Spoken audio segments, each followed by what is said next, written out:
नमस्कार, मैं दिनेश चौधरी।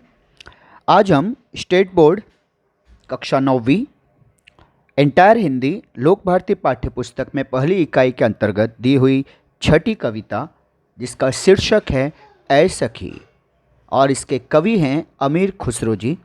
इस कविता का अध्ययन करेंगे, इसके प्रश्न उत्तर पर चर्चा करेंगे। तो आइए देखते हैं पाठ्य पुस्तक पृष्ठ क्रमांक 19 पर कविता क्रमांक 6 ऐ सखी। पूरक पठन के अंतर्गत ये कविता है, जिसमें हमें सिर्फ ये 80 अंकों में 4 अंकों के लिए पूछी जाएगी, जिसके अंतर्गत 2 प्रश्न होंगे, एक कृति का प्रश्न और एक भावार्थ। तो आइए देखते हैं सबसे पहले पूरक पठन ऐ सखी के कवि अमीर खुसरो जी का जीवन परिचय, संक्षिप्त जीवन परिचय। पाठ्यपुस्तक पृष्ठ क्रमांक 19। कवि अमीर खुसरो जी का जन्म 1253 पटियाली एटा उत्तर प्रदेश में हुआ। इनका निधन देहांत मृत्यु 1325 ईस्वी में हुई। परिचय अबुल हसन यमीनुद्दीन मोहम्मद खुसरो जन साधारण में अमीर खुसरो के नाम से प्रसिद्ध हैं। वे पहले व्यक्ति थे जिन्होंने हिंदी, हिंदवी और फारसी यानी पर्शियन में एक साथ लिखा। अमीर खुसरो अपनी पहेलियों, पजल्स और मुकरियों के लिए जाने जाते हैं। इनकी प्रमुख कृतियां हैं, इनकी रचनाएं हैं तोहफ़ातुस्सिगर, बस्तुल हयात, गुर्रातुल कमा, निहायतुल कमाल, दोहे, घरेलू नुस्खे, कह मुकरिया, दुसुखने, ढकोसले, अनमेलियाँ, उलटबांसियाँ आदि। पद्य संबंधी मुकरियाँ यह लोक प्रचलित पहेलियों का एक रूप है, यानी हम जो कविता पढ़ रहे हैं इन्हें मुकरियाँ कहते हैं, जिनका लक्ष्य मनोरंजन के साथ साथ बुद्धि चातुर्य, इंटेलेक्चुअल ब्रिलियंस की परीक्षा लेना होता है। अमीर खुसरो ने इन मुकरियों के माध्यम से अपनी विशेष शैली में पहेलियां एवं उनके उत्तर दिए हैं। तो बच्चों, इस कविता में हमें 9 मुकरियां दी गई हैं। 18 पंक्तियां, 2 पंक्तियों की एक मुकरी, यानी 9 मुकरियां हैं। तो आइए हम सर्वप्रथम पहले इनका वाचन कर लें, लेकिन वाचन करने से पहले एक बात समझ लीजिए। कवि जिस दौर में हैं उस दौर में उन्होंने उस समय की परंपरा, जो आज भी भारत के अधिकांश भागों में प्रचलित है, कि नवविवाहिताएं जिनका विवाह हुआ है, वे बहन बेटियां, वर्ष के किसी भी महीने उनका विवाह हुआ हो, लेकिन पहला सावन, उनके विवाह के बाद का पहला श्रावण, बारिश का महीना, वे अपने मायके में बिताती हैं। तो ससुराल से लिवाने के लिए उन्हें मायके से उनके पिताजी या भाई या चाचा जी या कोई भी एक व्यक्ति जाएगा और उन्हें लिवा के लेके आता है। उसके बाद वे मायके में उन्हीं की अपनी संगी सहेलियों के साथ पनघट पर झूला डालकर झूलती हैं। हंसी ठिठोली उनकी सखियों के साथ परस्पर चलती हैं। ऐसे प्रसंग में हम देखते हैं कि नायिका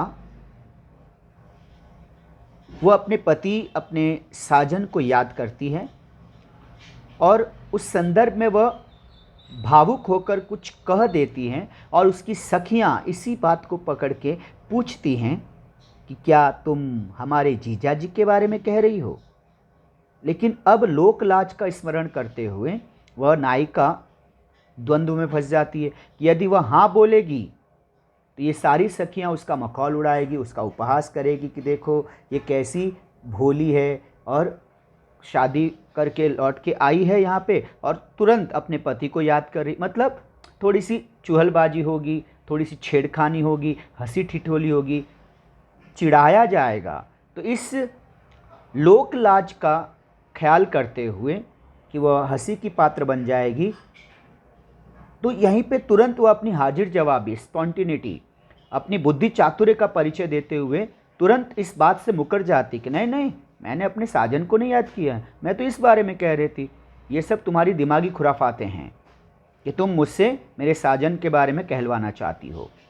तो नायिका भी जानती है और ये सुनने वाली उसकी सखियां भी जानती हैं कि नायिका किस संदर्भ में बात कर रही है।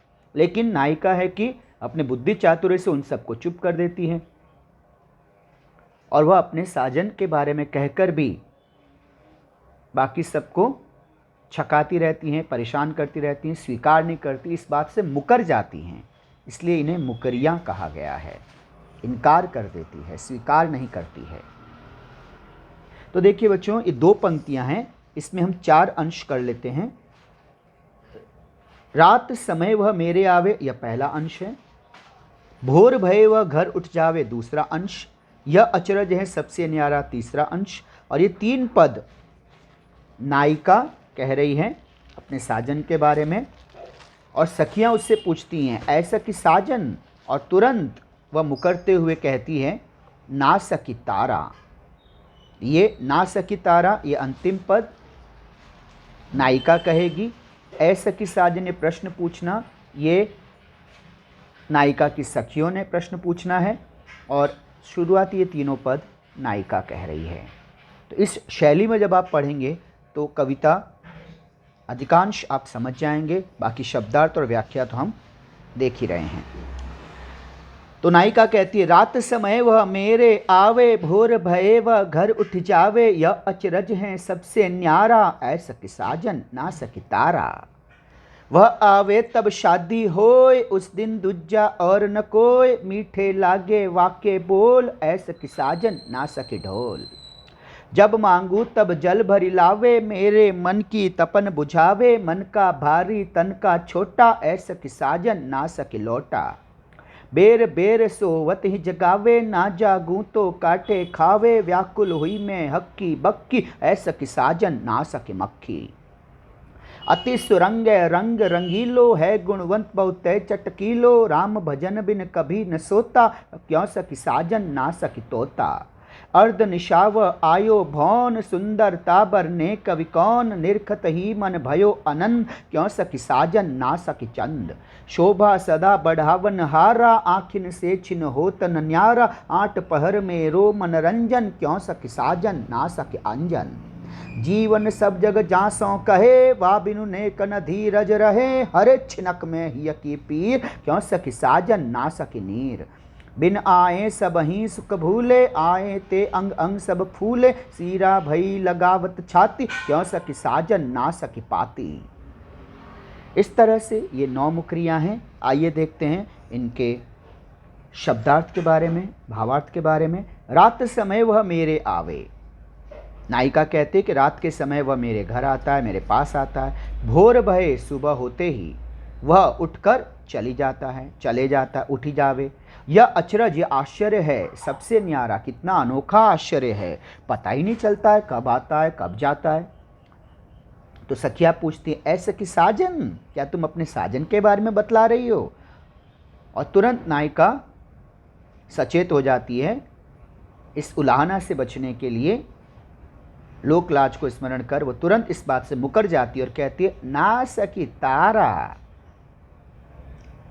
अब वो तारे की बात को साबित करते हुए कहती है कि देखो रात के समय तारा आता है, सुबह होते ही तारा लुप्त हो जाता है, अपने घर चले जाता है। यह अचरज है सबसे न्यारा, कितनी अनोखी बात है ना, पता ही नहीं चलता है कहाँ से आते हैं कहाँ चले जाते हैं। जबकि सच ये है कि वह अपने पति के बारे में कह रही है कि रात को वह आते हैं दिन भर के थके हारे कामकाज करके, खेतीबाड़ी का जो भी काम हो या उस समय के जो भी कार्य होंगे उस कार्य को निपटा के वे आते हैं। सुबह होते ही प्राकृतिक जीवन जी रहे हैं तो सूर्य की पहली किरण के साथ ही अपने कार्य में जुट जाते हैं, यानी चले जाते हैं। कितनी अनोखी बात है। नायिका खुद हैरान है कि उन्हें पता ही नहीं चल रहा है कि उसके साजन कब आ रहे हैं और कब जा रहे हैं, लेकिन इस बात को स्वीकार नहीं कर सकती। इसलिए अपने बुद्धि चातुर्य के बल पर वह तुरंत इस बात से मुकर जाती है और कहती है कि मैं तो तारा के संदर्भ में कह रही हूँ। और सारी सखियाँ निरुत्तर हो जाती हैं कि हाँ भाई, कह तो रही है साजन के बारे में, लेकिन अब जो इसने इस बात की बात कही है, इस बात की कोई तोड़ नहीं है। अब हम इसका विरोध कैसे करें, हमें इसका तोड़ उपाय पता नहीं है। हम इस बात का विरोध करके इसको साबित कैसे करें कि ये जो कह रही वो गलत है। तो भाई तुम जो कह रही हो ये बात भी ठीक ही है, कि तारे के संदर्भ में तुमने जो बात कही वो अभी सही साबित हो रही है, संभवतः तुम इसी बारे में कह रही हो। फिर कुछ घटना होती हैं, फिर थोड़े पलों बाद नायिका फिर कहती है, वह आवे तब शादी होए, उस दिन दूजा और न कोई, मीठे लागे वाके बोल, ऐसा की साजन ना सकी ढोल। वह कहती है वह आते हैं तब शादी होती है, और जब वो आए तो ही शादी हो सकती है, उसके आए बिना शादी असंभव। और जिस दिन वो आते हैं शादी के लिए दूल्हे राजा, उस दिन दूसरा और कोई भी व्यक्ति महत्वपूर्ण नहीं होता, इसीलिए दूल्हे को राजा कहते हैं। मीठे लागे वाके बोल, वाके उसके उस दिन सारी बातें हैं, चाहे वो चुपती हुई बातें कहें, अच्छी बातें कहें, कड़वी बातें कहें, सारी बातें उसकी अच्छी लगती हैं, मीठी लगती हैं, मन भावन लगती हैं। तो सखियाँ खुश, हाँ अब तो आप हमारे जीजा जी के बारे में कह रही हो ना। तो तुरंत वो सखी की बातों को सुनकर नायिका सचेत हो जाती है और कहती, ना सखी ढोल, मैं तो ढोल के बारे में कह रही हूँ और तुम हो कि साजन के बारे में सोच रही हो। तो वह आवे तब शादी होए। जब उत्तर भारत में विवाह की परंपराओं में कई रस्मों में ढोल अनिवार्य रूप से आवश्यक होता है, तो उस ढोल के आए बिना विवाह की रस्में अधूरी सी रहती हैं। और जब ढोल बजता है तो उस वक्त घर में या उस समारोह में कोई भी अन्य महत्वपूर्ण नहीं होता। जब ढोल बजता है तो सारे सदस्य, परिवार के लोग, आत्मीय लोग बेसुध होकर खूब जी जान से नाचते हैं, आनंदमग्न हो जाते हैं। उस दिन बेताल बज रहा ढोल भी सुरीला लगता है, मन भावन लगता है। उसके हर थाप, उसकी हर ताल सुरम्य लगती है, मन मोह लेती है और सभी आनंद मग्न होकर थिरकने लगते हैं। ऐसा कि साजन, तो सखियां जब पूछती हैं साजन, तो कहती नहीं रे पगली, मैं तो सिर्फ ढोल के बारे में कह रही थी। अब सच ये है कि नायिका अपने पति के बारे में कह रही है, नायक के बारे में कह रही है कि नायक यानी विवाह करने योग्य जब दूल्हा आता है तभी शादी होती है, और जब दूल्हा आता है तो उससे महत्वपूर्ण और कोई नहीं होता, इसलिए उसे राजा सा सम्मान दिया जाता है। उस एक दिन बेचारे को कहा जाता है दूल्हे राजा। मीठे लागे वाके बोल, उस दिन वो जो कहेगा उसकी हर फरमाइश पूरी की जाती है, उसकी हर इच्छा पूरी की जाती है। वो किसी को झिड़क दे, डांट दे, अपमानित कर दे तो भी लोग उसका बुरा नहीं मानते हैं, क्योंकि एक दिन के लिए बेचारा राजा जो बना है। अब सखियां भी जान रही है, नायिका भी जान रही है कि वो अपने साजन के बारे में कह रही हैं, लेकिन बेचारी नायिका धर्म संकट में फंसी हुई, लोकलाज से भयभीत, स्वीकार करने की बजाय मुकर जाती है और कहती कि ना ना, मैं अपने पति नहीं, अब मैं तो ढोल के संदर्भ में कह रही थी, उसकी उपयोगिता बता रही थी, और तुम हो कि पगलियों की तरह सिर्फ साजन साजन की रट लगाए रहती हो। फिर कुछ दिन, अगले दिन, संभवतः उसके अगले दिन कोई बात प्रसंग आया होगा और नायिका फिर भावाविभोर होती हैं, भाव विभोर होकर कहती हैं, जब मांगू तब जल भरी लावे, मेरे मन की तपन बुझावे, मन का भारी तन का छोटा, ऐसा कि साजन ना सके लौटा। जब मांगती हूँ तब जल भर के लेके आता है, पानी भर लाता है, और मेरे तन मन की प्यास बुझाता है, मुझे संतुष्ट कर लेता है, मेरी सारी वेदनाओं को हर लेता है, मेरे सारे दुख मिटा देता है। मन का भारी, बड़े दिल वाला है, तन का छोटा, शरीर से सुडौल है।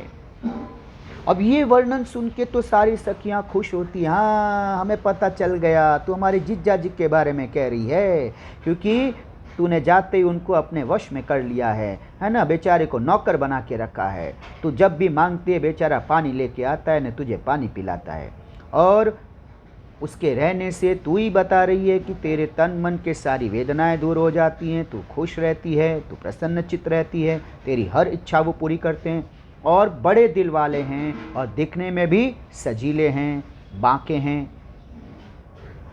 अब ये सुनकर सखियां तो प्रफुल्लित हुई कि चलो इस बार तो हमने सही पकड़ा, हमने सही पहचाना कि हमारी नायिका हमारे जीजा जी का वर्णन कर रही है। अरे वाह वाह वाह, अद्भुत हैं हमारे जीजा जी, बहुत अच्छे। लेकिन नायिका तुरंत मुकर जाती है, क्योंकि अब ये हाँ बोली और सारी सखियां उसे चिढ़ाने लगेगी।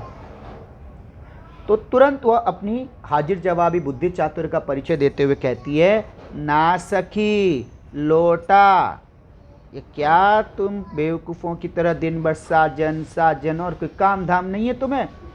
अरे बेवकूफ़ों, मैं लोटे के संदर्भ में कह रही हूँ। तो सखिया कहती है, अच्छा अब तुम हमें चराओगी? हाँ, इतनी बार से हम तुम्हें कह रही हैं और तुम हर बार हमसे मुकर जाती हो। चलो साबित करो कैसे। तो नायिका बताती, सुनो ऐसे कि जब भी मैं मांगूं तो मुझे पानी उस लोटे में मिलता है,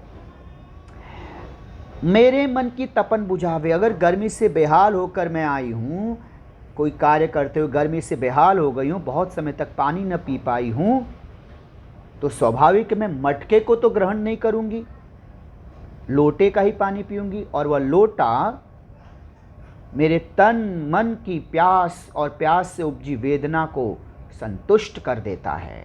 एक लोटे जल से इतनी परम संतुष्टि मिलती है। वह मटके के आकार का नहीं है, तन का छोटा है, लेकिन उसमें जो जल है ना, वो वही अनुभूति देता है जैसे नदियाँ समुद्र में जाकर पाती होगी, या प्यासा कुएं पे जाकर जो अनुभूति करता है। मुझे उस एक लोटे में उसकी दरिया दिली, उसके बड़प्पन का एहसास होता है।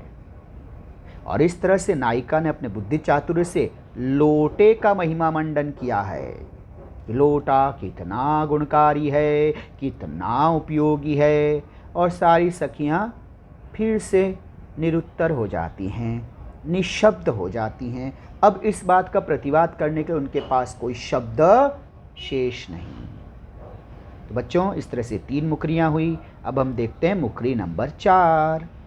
बेर बेर सोवत ही जगावे, ना जागू तो काटे खावे, व्याकुल हुई मैं हक्की बक्की, ऐसा के साजन ना सके मक्खी। बेर बेर बार बार, लगातार, सोवती सोने पर, नींद आने पर, जगावे जगा देते हैं। ना जागू, अगर मैं नहीं जागती हूँ तो काटे खावे, मुझे चिकौटी काटते हैं, मुझे छेड़ते हैं, मुझे परेशान करते हैं। व्याकुल हुई, मैं तो परेशान हो गई, मैं हक्की बक्की हूँ, अचंभित हूँ, ये हो क्या रहा है। तो सखियाँ खुश, जा हमें पता चल गया, अब तो तू अपने साजन के बारे में कह रही है ना, जीजा जी के बारे में, हमारे जीजा के बारे में कह रही ना, वही तुझे सोने नहीं देते हैं, तू सोती है तो तुझे जगा देते हैं। अभी अभी तूने कहा तू नहीं जागती है तो तुझे परेशान करते हैं, तेरी नींद तोड़ देते हैं, तुझे छेड़ कर उठाते हैं, झंझोड़ के उठाते हैं, और तू हैरान है, परेशान है कि ये क्या हो गया, मैं कैसे इन्हें समझाऊं। तो अब इस बात पर नायिका खींच जाती कि अरे मैंने किनके सामने कह दिया और ये क्यों कह दिया। अब ये इस बात को नमक मिर्च लगाकर, राई का पहाड़ बनाकर पूरे गांव में मुझे जलील करती रहेगी, बार बार छेड़ती रहेगी, है ना, चिढ़ाती रहेगी। तो बेहतर है कि मैं अभी इसको तुरंत इसी बात को एक नए मोड़ पे ले आती हूँ। तो वे जब सखियाँ पूछती हैं ऐसा कि साजन, तो नायिका मुस्कुराते हुए अपनी बुद्धि चातुर्य से तुरंत कह देती है, ना सकी मक्खी, तुम्हारी हसरतें अब यहाँ पूरी नहीं होगी। मैं जो कह रही हूँ वो सिर्फ मक्खी के संदर्भ में है। बोले कैसे, साबित करो। तो बोलती कहती हैं कि लीजिए ऐसे, जैसे ही मैं थकान के मारे गर्मी के मौसम में हल्की सी मुझे झपकी लगती है, नींद आती है, तुरंत ये मक्खी आके कान के पास गुनगुनाती गुनगुनाती शोर मचाती है, और उसकी आने की आवाज़ से, उसके आसपास मंडराते रहने से,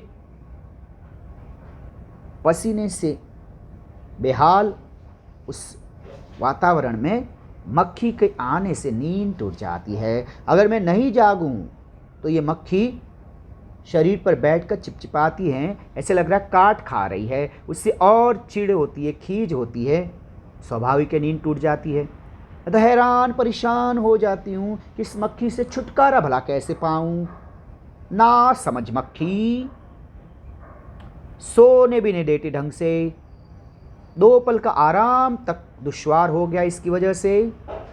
मक्खी और तुम लोग हो कि साजन साजन रट लगा रही हो। अरे पगली, मैं मक्खी से बेहाल हूँ, मैं तो अपनी इस वेदना के बारे में, वेदना के संदर्भ में कह रही थी। और सखियाँ अपना सिर पीटती हैं कि लीजिए, हम बेमतलब खुश हो रही थी, जबकि सच ये है, हमें पता है कि अपने साजन के बारे में कह रही हैं, लेकिन चतुराई देखिए कि हमें निरुत्तर कर देती है। हमारे पास शब्द नहीं कि अब हम इसका प्रतिवाद करें, इसे गलत साबित करें और हम अपनी बात को सही साबित करें। चलो ठीक है, हम कम अकल हैं, नायिका बुद्धि चातुर्य से भरी संपन्न है। फिर कुछ दिन होते हैं, फिर भावाविवेक भावातुर होकर नायिका कहती है, अति सुरंग है रंग रंगीलो, है गुणवंत बहुत चटकीलो, राम भजन बिन कभी न सोता, क्यों सखी साजन ना सखी तोता। अति सुरंग है, अति अत्यधिक, बहुत अधिक। सुरंग का मतलब टनल एक अर्थ होता है बच्चों। दूसरा है बच्चे, जैसे एक शब्द होता है बेटा सुविचार, जिसमें विचार मूल शब्द है, सु उपसर्ग यानी अच्छे विचार। वैसे ही यहाँ पे मूल शब्द है रंग, उपसर्ग है सु, सु माने अच्छा, तो सुरंग अच्छा रंग, अच्छे रंगों से सजा हुआ, सुंदर सजीला।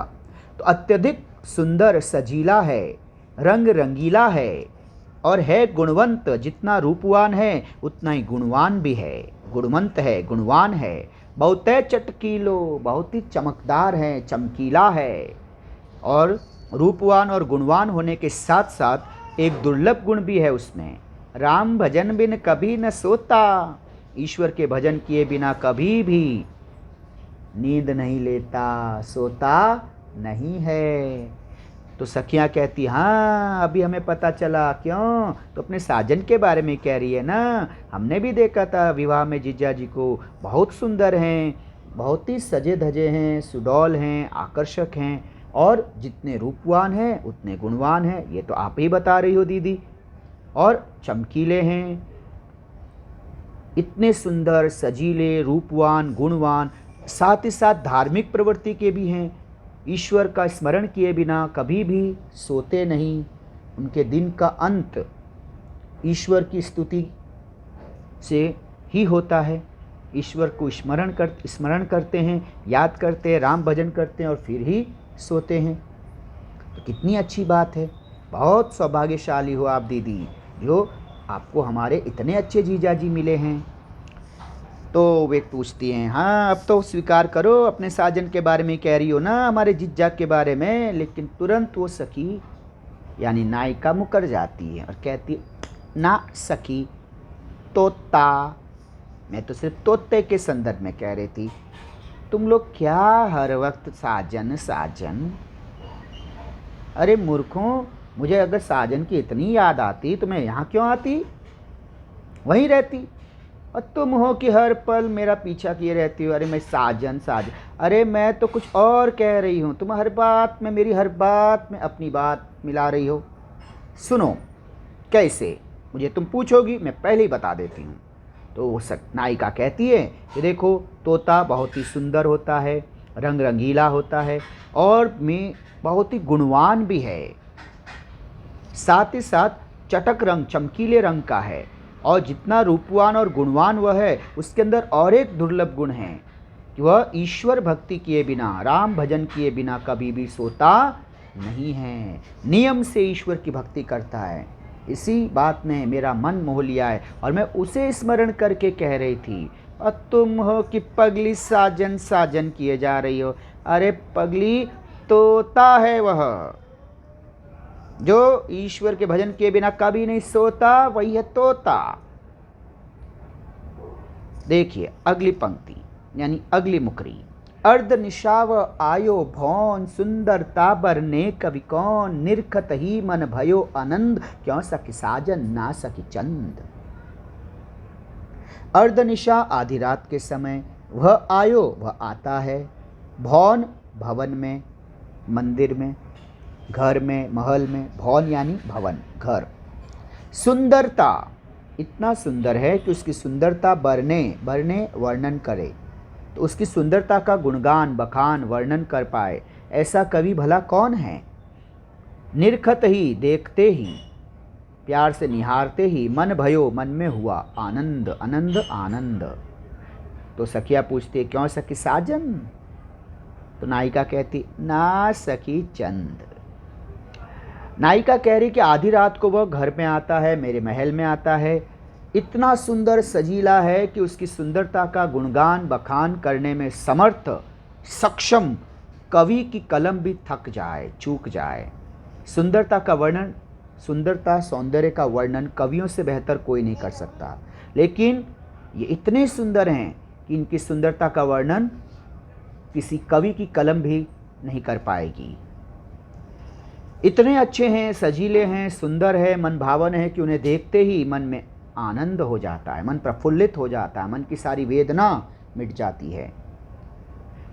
तो सखियां जब पूछते क्यों सखी साजन, हमारे जीजा जी ना। हाँ होने के बावजूद नायिका लोक लाज को स्मरण कर मुकर जाती है, मना कर देती है और कहती है ना सखी, मैं तो चंद के बारे में कह रही हूँ, चंदा मामा, चंद्रमा। कैसे, देखो ऐसे, आधी रात को वह मेरे महल के ऊपर दिखता है, आसमान में इतना सुंदर है कि जब से धरती बनी है तब से लेकर जितने भी ऋषि मुनि कवि विद्वान ज्ञानी हुए हैं, चंद्रमा की संपूर्ण कलाओं का वर्णन करने में असमर्थ रहे हैं।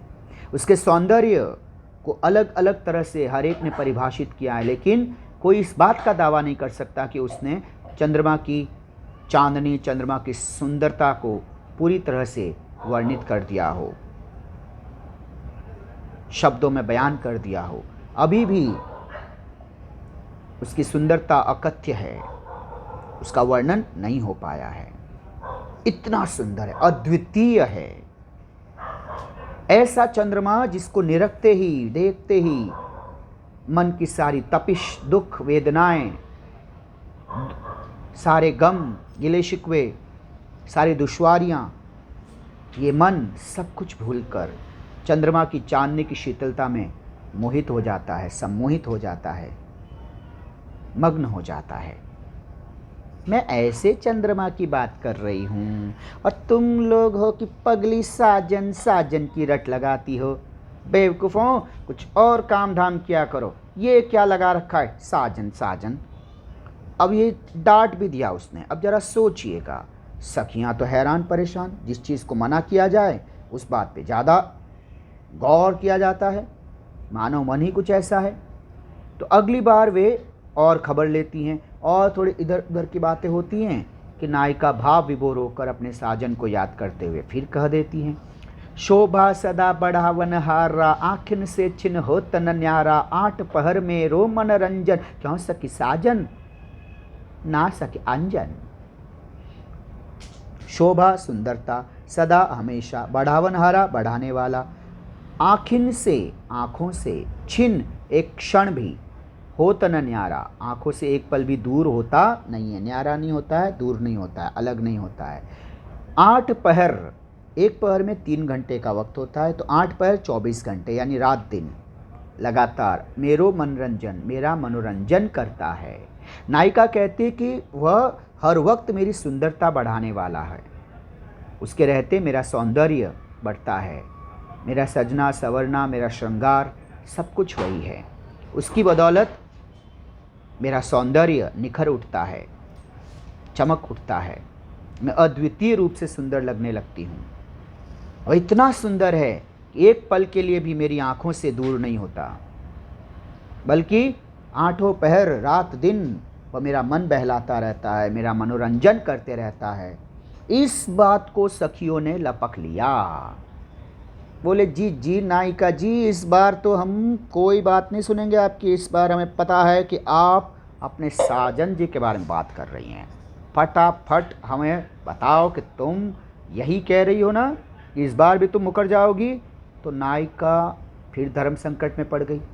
उसे लगा कि अब ये सखियाँ छोड़ेगी नहीं, इस बार तो और अच्छा और सही तर्कपूर्ण और सटीक उत्तर देना होगा। तो तुरंत कहती है, अरे ना सखी अंजन, मैं कहीं साजन की बात ही नहीं कर रही हूँ, ये तुम्हारा वहम है, फितूर चढ़ गया है तुम्हें, बेवकूफ़ हो गई हो तुम लोग। आए इलाज करवाओ अपना। अरे बुद्धू, मैं तो अंजन की बात कर रही हूँ, काजल।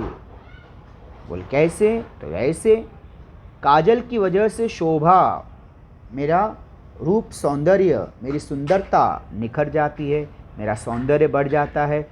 वह काजल जो एक पल के लिए भी मेरी आंखों से दूर होता नहीं है, मेरे आंखों में ही बसता है। और 8 पहर रात दिन वह काजल, उसके अलग अलग तरह से मैं आंखों में जब उसे प्रयोग करती हूँ, कभी पतली लकीर, कभी मोटी लकीर, तो मेरे सौंदर्य को, रूप सौंदर्य श्रृंगार सज्जा करने में, मुझे अलग अलग रूप धरने में वह काजल सहायक होता है। और उससे मैं खुद का मन भी बहला लेती हूँ। तो ये ऐसा मन भावन मेरा काजल है। और मैं तो काजल के बारे में कह रही थी। अरे सखियों, तुम भी काजल लगाओ, सूरमा लगाओ, अंजन लगाओ। कहाँ तुम साजन के चक्कर में बेवकूफ़ हो रही हो दिन भर। साजन साजन, अरे पगली, जब कहना होगा तो सच में कहूँगी, तुम्हारे सामने ला के कहूँगी। ये नहीं तुम मेरा जी खाती रहो, मैं कुछ और कह रही होती हूँ। अब ये कह के उसने, नायिका ने अपने बुद्धि चातुर्य से साबित कर दिया कि वह कितनी समझदार है। और बाकी सखियाँ निरी मूर्ख। लेकिन सखियों ने भी ठान लिया है कि वे बात बात में कुछ ऐसी बातें करेगी कि नायिका कहती रहे। इससे नायिका की बात से वे सखियाँ आहत नहीं हो रही, बल्कि उन्हें भी इस बात में रस आ रहा है कि अरे वाह, उनकी सखी कितनी समझदार है, कितनी हाजिर जवाबी है। ये जानते हुए भी कि हम जान रहे हैं कि वह अपने साजन के बारे में कह रही है, लेकिन देखिए एक पल को भी स्वीकार नहीं करती और अपनी हाजिर जवाबी से, अपने बुद्धि कौशल्य से वह नई बात रख देती है। और हम सब उसकी बात पे सहमत होने को विवश हो जाते हैं। कितनी अद्भुत सखी है हमारी, होनहार सखी है हमारी। इसी बात में वे खुश हैं। अब देखिए कुछ और मुकरियाँ, अंतिम 2 मुकरी। नायिका कहती, जीवन सब जग जासों कहे। जीवन सब यानी सभी, जग यानी दुनिया, संसार, जासो यानी जिसे, कहे यानी कहते हैं। नायिका कहती कि जिसे पूरी दुनिया जीवन कहती है, वा बिनु नेक न धीरज रहे, वा बिनु उसके बिना एक पल भी धैर्य नहीं रहता, कुछ भी अच्छा नहीं लगता, एक पल भी सहनशीलता नहीं रहती, आपा खो देते हैं। अगर वो न आए तो मन व्याकुल, बेचैन, व्यथित, दुखी हो जाता है। उसके बिना मन व्याकुल रहे, परेशान रहे, एक पल भी चैन न मिले, धैर्य न रहे। हरें, हरें का मतलब छीन लेना, मिटा देना, दूर कर देना। छिनक में, एक पल में। हिय की पीर, मन की पीड़ा, हृदय की पीड़ा, हृदय की वेदना। तो हरे छिनक में हिय की पीर एक पल में हृदय की पीड़ा को मिटा देता है, दूर कर देता है। तो सखियाँ पूछती, हाँ अब तो बोलो, क्यों सखी साजन? क्योंकि तुम्ही ने कहा है वह पूरी दुनिया जिसे अपनी ज़िंदगी कहती है। स्वाभाविक है, भारतीय नारी के लिए उसका पति ही उसका जीवन है, सुहाग ही उसका जीवन है, उसकी पहचान, उसका अस्तित्व है। उसके बिना एक पल भी मन को चैन मिलता नहीं, आराम मिलता नहीं, सुकून मिलता नहीं, धैर्य रहता नहीं। और उस साजन के आते ही, उस पति के आते ही, सुहाग के आते ही वह मन की सारी वेदनाओं को, हृदय की सारी पीड़ाओं को, दुख दर्द को छीन लेता है, मिटा देता है। हमारे सारे दुख वह अपने नाम कर लेता है, हमारे सारे दुख, वेदना, तकलीफ़ों को वह दूर कर लेता है, मिटा देता है। तो हमें पता है, अब तो तुम स्पष्ट रूप से अपने साजन के बारे में कह रही हो। नायिका तुरंत इस बात से मुकरते हुए कहती है, ना सखी, नीर, पानी। कैसे? बोले देखो, पानी को पूरा संसार अपना जीवन मानता है, जल ही जीवन है। अगर वो पानी, एक बूंद भी पानी की प्यास रह जाए और वह लंबे समय तक पानी न मिले, तो वह प्यास से व्याकुल होकर एक एक बूंद के लिए तरसता इंसान, सोचिए, व्याकुल हो जाता है, छटपटाने लगता है। वह प्यास असहनीय हो जाती है, धैर्य नहीं रहता है। और पानी मिल जाए तो एक पल में मन की वेदना, मन की पीड़ा दूर हो जाती है। हिय की पीर, एक पल में हृदय की पीड़ा वेदना को वह दूर कर देता है, मिटा देता है। इस तरह से नायिका ने उत्तर दिया। अब देखिए अगली मुकरी। बिना आए सब ही सुख भूले। नायिका कहती है उसके आए बिना, जब तक वो आता नहीं सारे सुख सुख नहीं लगते, सारे सुख विस्मृत हो जाते हैं। आए थे, उसके आने पर अंग अंग सब फूले। अंग अंग फूलना, अत्यधिक प्रसन्नता होना। उसके आने पर खुशियां छा जाती है, रोम रोम प्रफुल्लित हो जाता है। सीरा भई लगावत छाती। सीरा भई शांत हुई, लगावत छाती सीने से लगाते ही। तो सीरा भई लगावत छाती, इसको सीने से लगाते ही छाती जो है शांत हो जाती है, मन की वेदना मिट जाती है, मन के ताप दुख दर्द विस्मृत हो जाते हैं, भूल जाते हैं।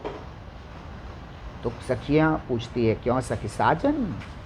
तो नायिका कहती ना सखी, पाती पत्र चिट्ठी खत।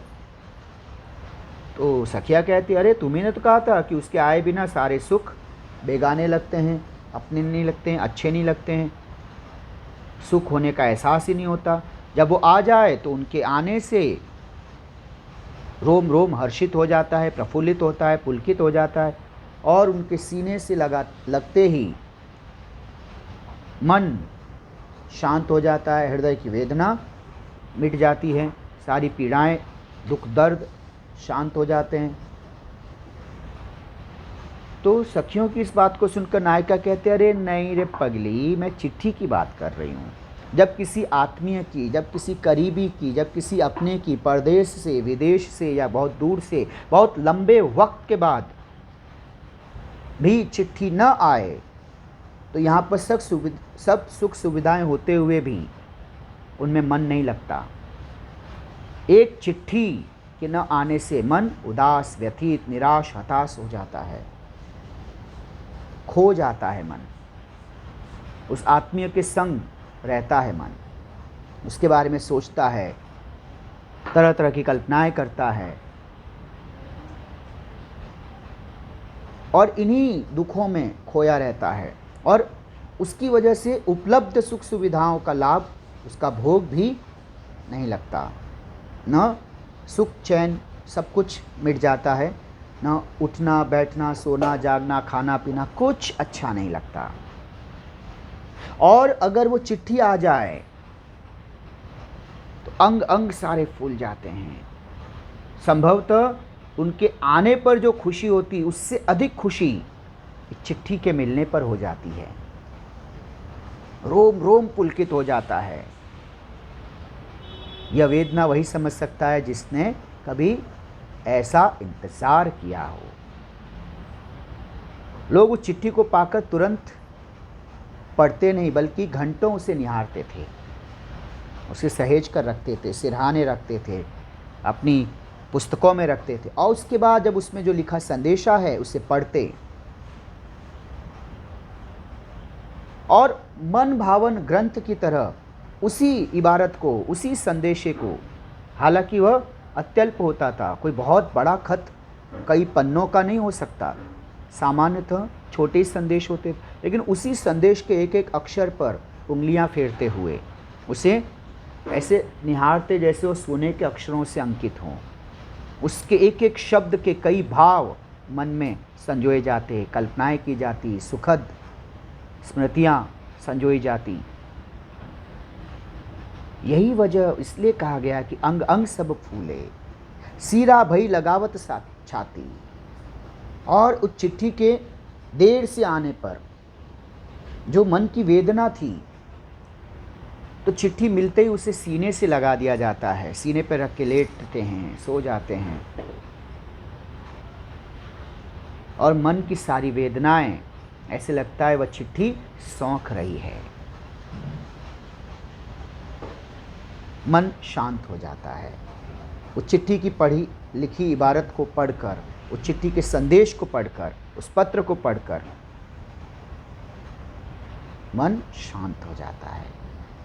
सारी व्याकुलता, व्यथा, वेदना कुछ पलों के लिए कम हो जाती है।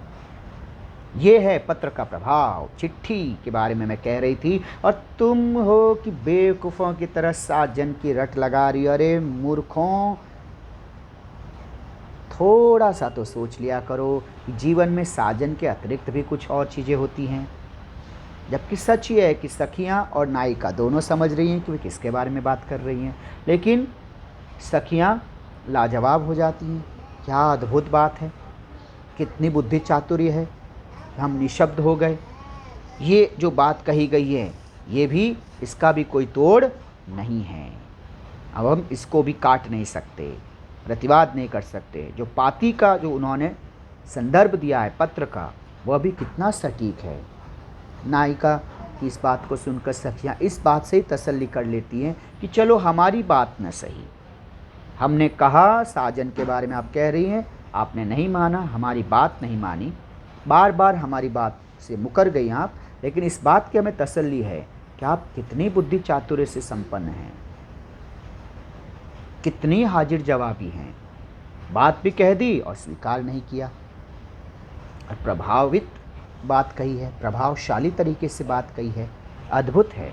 इस तरह से बच्चों प्रस्तुत कविता में नायिका और सखियों की, सहेलियों की बुद्धि चातुर्य, पहेलियों की, मुकरियों की चर्चा हुई है। 9 मुकरियाँ हैं। तो बच्चों इस भाग को हम यहीं पर विराम देते हैं। यहाँ पर हमने इसके शब्दार्थ और भावार्थ पे चर्चा की। अगले भाग में हम इसके भावार्थ और सार और प्रश्न उत्तर पर चर्चा करेंगे। पढ़ते रहिए, खुश रहिए, मिलते हैं अगले भाग में। धन्यवाद।